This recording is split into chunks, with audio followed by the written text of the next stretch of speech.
Elon Musk's Department of Government Efficiency just hit $1 billion in savings per day, ending Washington programs including experiments on cat's brains in Russia, $4 million on monkeys in gambling, and so-called aid grants to Serbian drag shows and transgender comic books in Peru. Not a joke.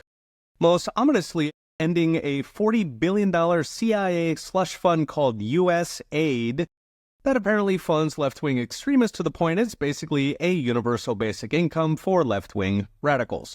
Over $1 billion was cut from diversity and exclusion programs that are the modern Jim Crow, and we're now racking up billions of savings as a federal hiring freeze melts off government workers through attrition. $1 billion a day is over a third of the way to the goal of saving the American people $1 trillion per year in government waste. A trillion cut in spending is important because it lowers the deficit to the point where the economy is growing faster than the debt. That means financial catastrophe goes from inevitable to not going to happen so long as Doge keeps it up. Meanwhile, Doge is making new friends across the Washington bureaucracy that runs America like an occupying army.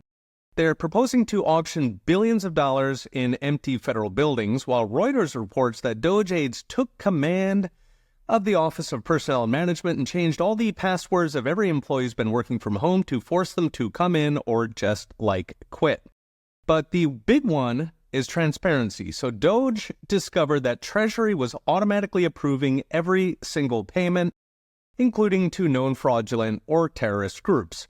When Dogers requested access to audit payments, a top Treasury official resigned in protest, heroically taking a stand to stop the American people seeing who's getting government payoffs.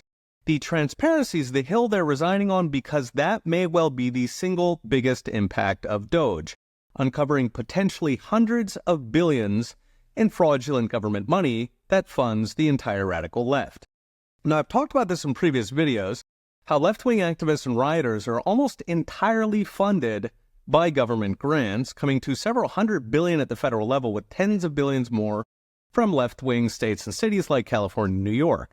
Indeed, it may be that a big chunk of the 12.8 million employees of so-called non-government organizations are actually disguised left-wing government employees, who are fantastically easy to fire. You just cut off the taxpayer grants, which Doge is doing with relish. So what's next? Brought to you by Unchained.com. The common wisdom in DC had been that Doge will go nowhere, because government efficiency had been tried and failed for decades. Thing is, it's always been done by insiders. This is the first time they're actually getting exposed by people who do not care about the DC cocktail circuit.